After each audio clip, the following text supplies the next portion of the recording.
भगवान पर किया हुआ भरोसा किस कदर हमारे काम आता है, ये आज हम इस वीडियो में जानने वाले हैं। ये कहानी है एक व्यक्ति की जो भगवान का बहुत बड़ा भक्त था। उसने सुना कि बगल के गांव में नदी पार कथा का आयोजन हो रहा है, जिसमें भगवत कथा का वाचन किया जा रहा है। बड़ा खुश होकर नाव में बैठकर वो उस पार जाता है और कथा सुनता है।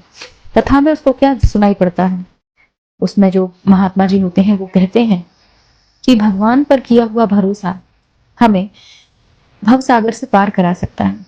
ये बात उस भक्त के दिमाग में बैठ गई और उसने सोचा कि मैं भी चलो देखता हूँ, आज मैं भी भगवान पर पूरा भरोसा करके इस नदी को पार करता हूँ, पैदल ही बिना नाव में बैठे। मेरे भगवान मुझे जरूर बचाएंगे। ऐसा उसने पूरा मन में भरोसा कर लिया और चल पड़ा पैदल ही नदी पार करने के लिए।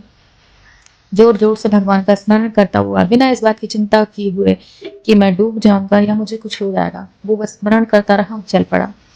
स्मरण करता करता चला जा रहा था और बड़ी आसानी इसने नदी को पार कर लिए, क्योंकि इसे पूरा भरोसा था कि मुझे भगवान नहीं डूबने देंगे। मैंने सुन रखा है कि भगवान भव सागर से पार कर देते हैं। बड़ी आसानी से वो नदी के पार में चला। अगले दिन फिर आया, फिर उसने वही किया। भगवान पर बड़ी आस्था रखते हुए, बड़ा विश्वास रखते हुए कि भगवान मुझे छोड़ना नहीं, भगवान मुझे डूबने नहीं देना, स्मरण करता हुआ चला गया और बड़ी आसानी से नदी को पार कर लिया। ऐसा हर रोज होने लगा। जब कथा का समापन हुआ तो उसने निश्चय किया कि जिस महात्मा जी ने मुझे ज्ञान दिया है कि भगवान पर भरोसा करके भवसागर से पार हुआ जा सकता है, वो महात्मा जी से कहता है, महात्मा जी मैंने पूरे 30 दिन आपकी कथा का वाचन सुना है, अब आप मेरे घर चलिए और मेरे घर में भोजन कीजिए। ऐसा महात्मा जी से कहता है। महात्मा जी बड़ी आसानी से तैयार हो जाते हैं और चल पड़ते हैं उसके साथ उसके गांव के लिए। नदी किनारे पहुंचकर उससे पूछते हैं कि तेरी नाव कहाँ है। तो व्यक्ति कहता है कि नाव है महात्मा जी, पैदल ही चलिए। तो वो महात्मा जी कहते हैं कि अरे मूर्ख, पानी बहुत गहरा है, बहुत गहरी नदी है, ये बिना नाव के नहीं जा सकते। तब उसने महात्मा जी से कहा, महात्मा जी मैं तो रोज ही यहीं से पैदल ही जाता हूँ, मैं तो आज तक नहीं डूबा, ना ही आप डूबेंगे। आप बस भगवान का नाम लीजिए, उन पर भरोसा रखिए, वो चल पड़िए। तो महात्मा जी कहते हैं कि अगर तू कह रहा है तो ठीक है, मैं चलता हूँ। ये कहकर महात्मा जी ने पहला कदम बढ़ाया, पानी कुछ नीचे लगा। अगला कदम बढ़ाया, थोड़ा गहरा हुआ। 4-5 कदम पर पहुंचने पर ही महात्मा जी कमर तक पानी पे आ गए। और महात्मा जी कहने लगे कि ये बहुत गहरा है, मैं नहीं जा पाऊंगा। व्यक्ति ने कहा, भरोसा रखिए, मैं डेली यहीं से जाता हूँ। वो बड़ी आसानी से चला जा रहा था। और आश्चर्य की बात ये थी कि महात्मा जी कमर तक आ चुके थे और वहीं खड़ा हुआ वो व्यक्ति घुटने से भी पानी उसके नीचे था। महात्मा जी फिर विश्वास किया उस पर। उन्होंने भगवान पे नहीं, उस व्यक्ति पर विश्वास किया, चला जा रहा था उनके साथ साथ।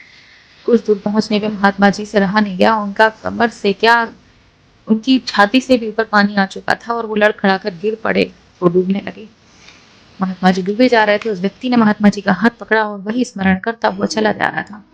नदी पार पहुंचने पर महात्मा जी ने उसको खूब सुनाया कि तू तो कहता था कि नहीं गिरेंगे, नहीं डूबेंगे, पानी कितना गहरा था, मेरी जान जा सकती थी। तब उस व्यक्ति ने कहा, महात्मा जी ऐसे कैसे डूब जाते, भगवान जी पर भरोसा करना मुझे आप ही ने सिखाया, लेकिन आप खुद ही इस बात को भूल गए कि भगवान का स्मरण, भगवान पर किया हुआ विश्वास हमें डूबने नहीं देता। आपने मुझे तो सिखा दिया, लेकिन आप खुद ही उस पर अमल नहीं कर पाए। आपने पूरी तरह से विश्वास नहीं किया था। आपके मन में शंका थी कि मैं डूब जाऊंगा, आपके मन में शंका थी कि पानी गहरा है, मैं नहीं पार हो पाऊंगा। तो भला आपने जब पूरा भरोसा किया ही नहीं था तो आपको तो डूबना ही था। उसी पानी में, उसी नदी में मैंने बड़ी आसानी से नदी पार कर ली, क्योंकि मुझे पूरा भरोसा था मेरे भगवान मुझे डूबने नहीं देंगे। ये सिर्फ विश्वास का खेल था। महात्मा जी को अपनी बात समझ में आई और उन्होंने भी निश्चय किया कि अब वो भी सिर्फ दूसरों को ज्ञान नहीं देंगे, बल्कि खुद भी उस पर अमल करेंगे। तो ये बड़ी छोटी सी कहानी थी भगवान पर विश्वास की। जिस किसी को भी भगवान पर भरोसा होता है, भगवान उसका साथ हमेशा देते हैं।